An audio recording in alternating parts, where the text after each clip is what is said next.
জলবায়ু পরিবর্তনের অভিঘাত থেকে পরিবেশকে রক্ষা এবং বৈশ্বিক উষ্ণায়ন মোকাবেলায় রংপুরে আয়োজন করা হয় ব্যতিক্রমী আয়োজন।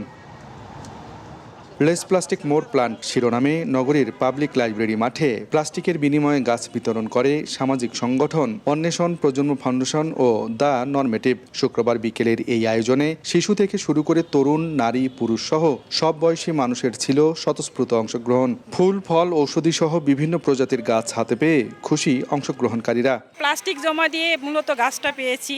আসলে গাছ পরিবেশের জন্য অনেক উপকার, গাছ আমাদের লাগানো উচিত। প্লাস্টিক গুলো আঙ্কেলকে দিয়েছি, এই জন্য আঙ্কেল আমাদেরকে গাছ দিয়েছে। গাছ ঘরের সৌন্দর্য বৃদ্ধি করে, সবাই আসে দেখে, ফুল ফুটে, ভালো লাগে। এনারা যেটা উদ্যোগ নিছে এটা পরিবেশ বান্ধব উদ্যোগ এবং পরিবেশ সুরক্ষা রাখে। এই যে প্লাস্টিক আমাদের বর্জ্য অনেক পানি নিষ্কাশনের সমস্যা করে, গাছ অক্সিজেন দেয়, অক্সিজেন গাছ ভারসাম্য বজায় রাখে। আয়োজকরা বলছেন, ব্যবহারযোগ্য প্লাস্টিকের ক্ষতিকর প্রভাব সম্পর্কে সচেতন করে সবাইকে পরিবেশ বান্ধব জীবনের দিকে এগিয়ে নেয়াই তাদের উদ্দেশ্য।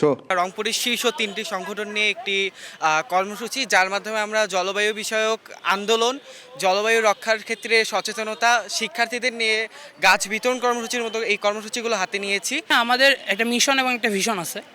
ভিশনটা হচ্ছে আমরা চাই রংপুর সিটিটাকে গ্রিন সিটি হিসেবে পরিণত করতে, অ্যান্ড মিশন হচ্ছে আমরা পার্সোনালি আমাদের জীবদ্দশায় 1 লক্ষ গাছ রোপণ করতে চাই আমাদের সংগঠন থেকে। আয়োজনে প্রধান অতিথি হিসেবে উপস্থিত ছিলেন রংপুর সিটি কর্পোরেশনের প্রশাসক মাহফুজুন নবী ডন। প্লাস্টিকের ব্যবহার কমিয়ে গাছ লাগানোর মতো সামাজিক উদ্যোগে সবাইকে এগিয়ে আসার আহ্বান জানান তিনি। প্লাস্টিকের বিনিময়ে তারা এই সবুজ বৃক্ষটি যারা প্লাস্টিক জমা দেবে তাদেরকে এখানে গাছ দেওয়া হবে।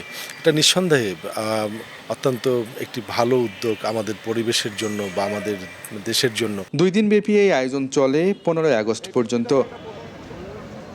আব্দুর রশিদ জীবন, সময় সংবাদ, রংপুর।